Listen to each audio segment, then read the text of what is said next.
one thing I wanted us to talk about this week was how I managed to get into the hobby and why I breed birds. Um,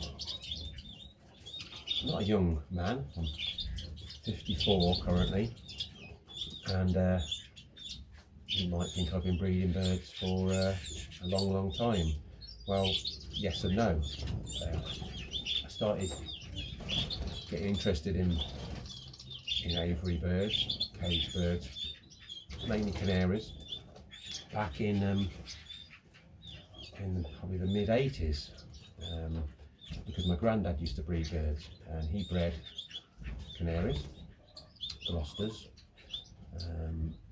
previously bred rabbits for meat, I believe, but I never saw any of those. That was probably before I was either before I was born or shortly after I was born. Then he stopped doing that. So it was mainly birds, and whenever I went around my granddad's in Kidderminster, which is in the West Midlands, I used to pop down to the cages in the shed at the bottom of the garden, and I was fascinated by the birds and what he was doing with them. I think we had border canaries back then, but he also had goldfinches, chaffinches, and a few other, maybe definitely greenfinches. Siskins was another one that he used to have as well. Now, this would have been the 80s, and things were done a little bit different back then, and what I can gather. And there's a lot more people around that bred birds, to be fair as well. So there were plenty of places you could go and you could pick up some birds. There was always someone on one of the estates that bred birds, and these days it's just not the same. So hopefully YouTube is going to develop that more, and people are going to take up breeding birds so that we can develop the community a bit more. Anyway, I got myself some cages which I put into my dad's shed in the garden, put them up the back end of the shed. So it was only a 6-foot shed, so it was against, this is 8 foot here, so against the back, about 6 cages if I can remember. I insulated the shed a little bit, but there's no heating in there and no lights. Might be a light, yeah. And bred canaries in there, like I say, were border canaries. Had some white birds and yellow birds. I'm sure there's any variegated. Had some Gloucesters, and I really got into it. Problem is, it's an old shed. My dad's still got the shed now, so that's a 50-year-old shed. But we insulated it with polystyrene, and because it was an old shed, mice got into the cavity. It was a white stink. It was a proper used shed, so it was full of junk as well, and pots of paint and everything. So it wasn't a dedicated bird shed. So I think it was my 16th birthday. It might be my 18th. It was the 16th.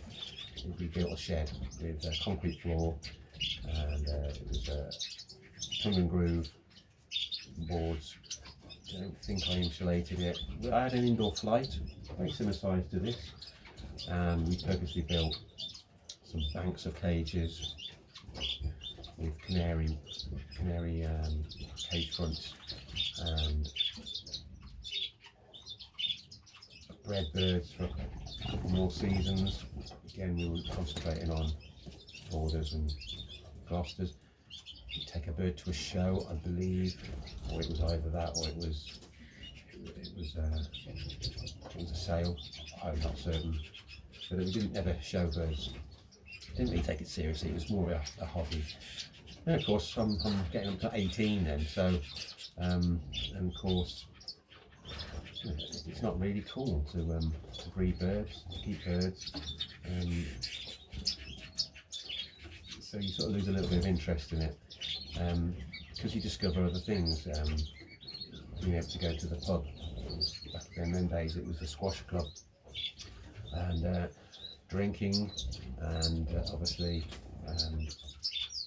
girls and music and a different sort of life, and every moment that you had that you weren't at work or at college would be enjoying yourself. and not necessarily that would be in the bird shed, would it, at that age? So it's great to see young people interested in the birds. But at that time, there was other things more important to me, and I sort of basically finished. I can't even remember what we did with the birds, but I believe the granddad probably took them. Because the granddad's not with us anymore now. He's long gone. Anyway, that was the first part of why I got into birds, and I always did like birds. And if I saw them in pet shops, I'd have a good look at them. And I never really thought I'd take up birds again. But anyway, so came to probably 6 years back. Living here, girlfriend bought me a fish tank, so I got into fish. We did have fish when I was young, so we get into fish, and I've got tropical fish, Tanganyikan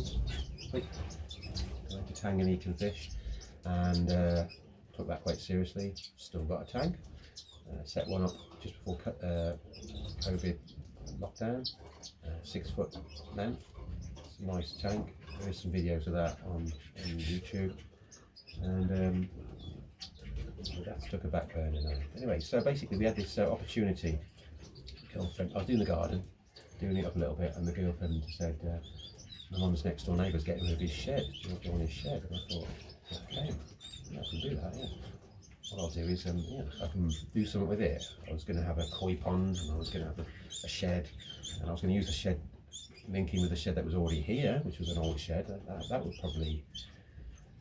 probably a 30-year-old shed, maybe more than that. So I got the bug again on doing something. But instead of just going out and getting birds, I thought, well, let's do this properly. I've learned lessons from the previous cage, from the previous shed I've got and the bird setup that I got. I didn't really take it as serious as I should have done. I thought we'll do this properly. So over the next year, it was a matter of putting down foundations. 5 years ago, at this point, I think we didn't even have a shed here. There wasn't a foundation. I had to still cut into the slope a little bit to get a larger foundation. And I was doing the sort of foundations to the aviary, because I knew that I wanted the aviary to be deep enough so that animals couldn't burrow in, foxes, rats, etc. But also that I wanted a soil base, things like that. And I wanted different levels because we're on a slope here. So I was doing that. That's where we had the issue with the blackbird, which laid a nest in the bonfire, and that delayed me a few weeks. But when the grand scheme of things, it's took years and years and years to get to this stage. That 1 or 2 weeks with that bird delayed us is nothing really, is it? Right. So anyway, this turned out that this shed didn't come available again. So, but of course I'd already got the bug. Started doing some drawings. Got a few ideas of what I was going to do. In fact, I've got the drawings over there. Bear with me.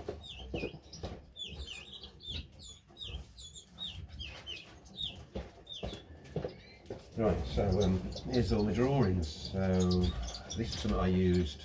It was some graph paper, and I used it when I bought the house. It was designing the bathroom here, for example. But I started doing a few drawings. So although nothing was going on physically in the garden, it was all going on in my head and on paper. So at this point here, the shed. Oh, this is actually the shed as it is now. I also,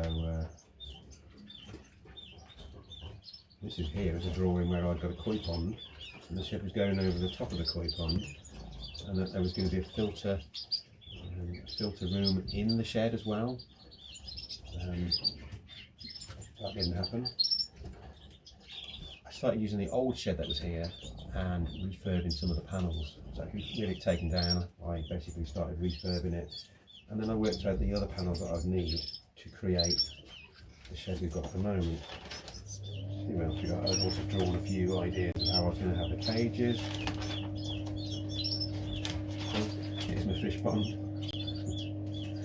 This didn't happen. There's a drawing of the fish pond area with the shed going over it.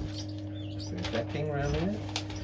And this drawing here has got this section here of the shed. So we can see the shed is actually symmetrical with the 6 foot part, and then we've got the extra 2 foot that overhangs where it joins the aviary, hence it's uneven. And there's the flight, basically the flight there. That was an original drawing, and this is a bit nearer to it. Here I've got the flight going right across. And we've even got some holes in the outer wall for birds to go out into the aviary, but we've actually only got 2 holes. Getting into detail on how to create the sliders to put these bits here, these bits for that bit there, and how to do that, and basically designing it in my head and having some sleepless nights, even though nothing had ever really happened, working out in my head where, you know, within an inch or within half an inch how I'd be doing it, how I'd create the slider partition so that I can put a tray and have an overhang, and I followed that throughout really. That's my fish tank. I was designing that back then, even though that took, it was only last year that I got that fully set up, my big fish tank. Drawing from above here where I've even put a sink in there. That's pretty much as it is now, to be fair. Put a little few notes where I'm going to get the cages from. I think at one point, I had about 60 cages set up in here. They were getting to the other room as well. That didn't happen. Just got this one room here now where all the cages are. See what that is. Okay, here's a three-dimensional drawing I've done of me putting the blocks, and again this was done all before I did the blocks, so the blocks will be going around here. That's this bit down here. Here's the roof overhanging, the 2 windows which we have, which are utilised into 8 cages, all share a quarter of each of those 2 windows. And the door's going to be here. The difference in height, this measurement was measured quite a time before. Again, I hadn't even put the foundations down at this point. An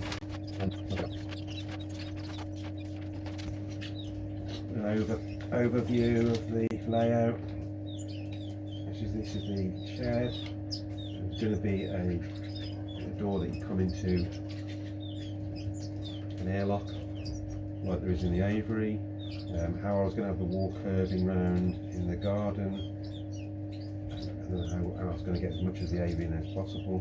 This is the rabbit hutch. This was a decking area. On this drawing, we've still got the pond. A complete overview of the garden. Yeah. Again, working out how many cages I'm going to have. More drawings here of cages, just cages on wheels that can be moved in and out. Yeah, on this drawing I've got 32 cages in one room there.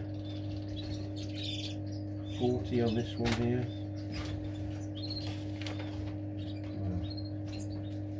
Little drawing of the kitchen area here, and I've got more cages in there as well, so they were all over the place. Probably the best drawing of what, this is pretty much what we've got now. I've got another drawing here of an aviary attached to this part of the shed, part through there.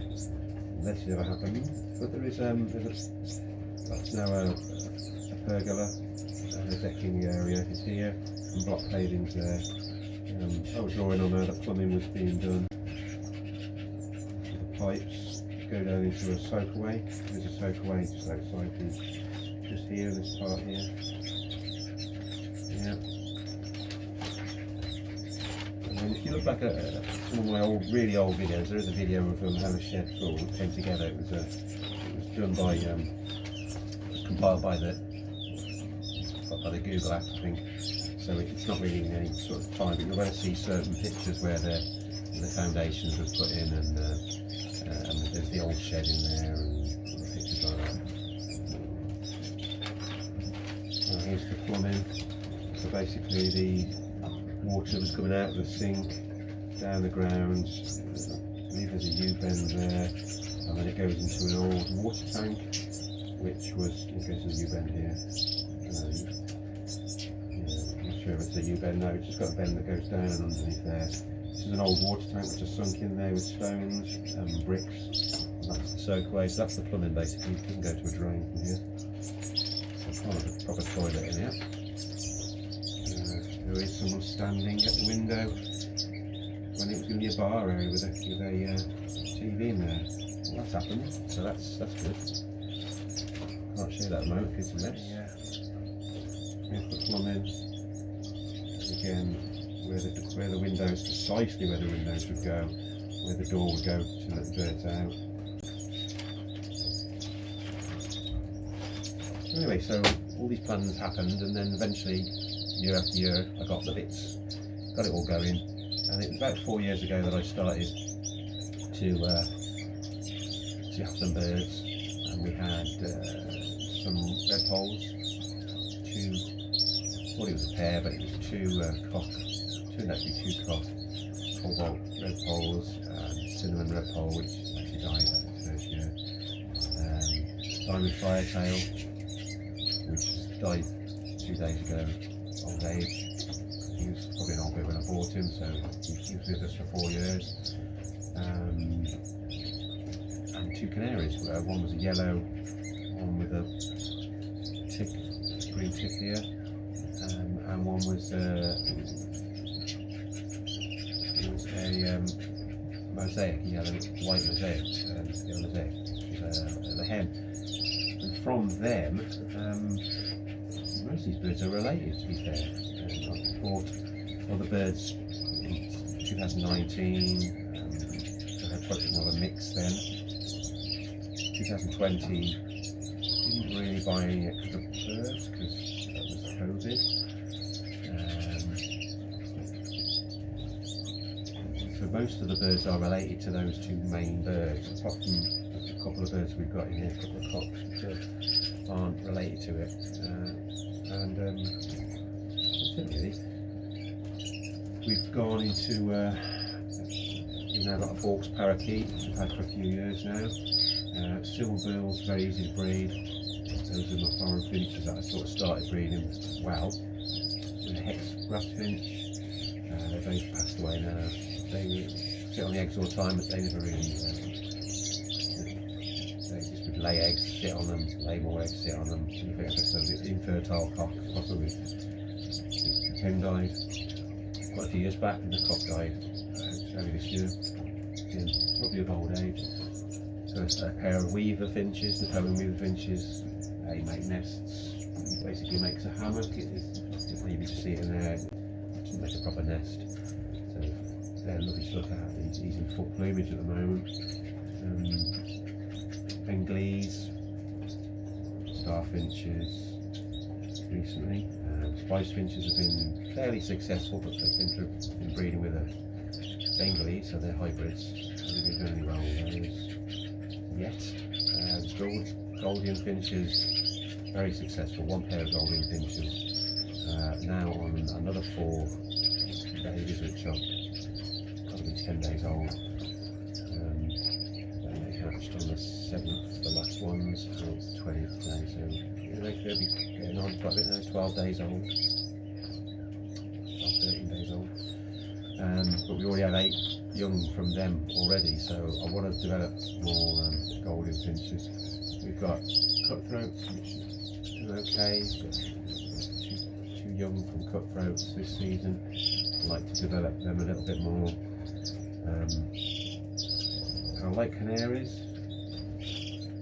I might start next season perhaps cutting down the numbers of canaries that I produce. Because it's a lot to happen in one go. A lot to keep an eye on. It's exciting. No doubt, when we come around to the season next year, I'll probably set 10 pairs up. it would be ideal, I think, to set 4 up, so that let some of the other birds have their part of the shed. So I'm back into birds now. So although I'm 54, I've probably only been breeding birds for the last 3 or 4 years, and perhaps 2 years, 2 or 3 years when I was say 15 to 16, 17. So about 8 years of experience really. So by no means an expert, but picking it up as I go along. I do these videos because I just want people to get into birds and to say that it's not an expensive hobby. It can be. You can spend a lot of money on birds. You don't make money from it. I don't anyway. But what money you can get when you do sell the birds on, if you can use that then to buy, if that goes towards seed and other money that you spend on the shed and all your bird room to get it up and running, then that's great. It's a proper hobby, but you've really got to be into it. You can't have, if you're young and other things come along, you can easily get out of the hobby. Life can change. You may have to move house. You can stop it. It's really easy. So it does mess around with your holidays a little bit. You always have to have a friend that you can come and feed the birds for you and make it quite clear what they've got to do, especially if they're not really into the birds. It's good if you've got a partner, someone else that breeds birds also, and then you can share jobs like that. It's definitely a hobby that's, I think, is really good getting into, and the best part of it is when you breed birds, when those eggs hatch and the parents feed those young birds, little babies, and when those babies fledge, those are the best bits, and I try to pick those up on the video. The development of the birds. The canaries, it's good because you have different colours and you can develop, you can breed certain ones to get other particular colours. I think that's going to be something I'm going to really get into when it comes to the golden finches. But it's a hobby that's really worth pursuing on any scale, whether it's just one cage you have. Guarantee if you get one cage and there's a pair and they breed, you can end up with two cages and then 3 cages. And if you get the bug, well, you get the bug. So anyway, thanks for listening. All right, take care.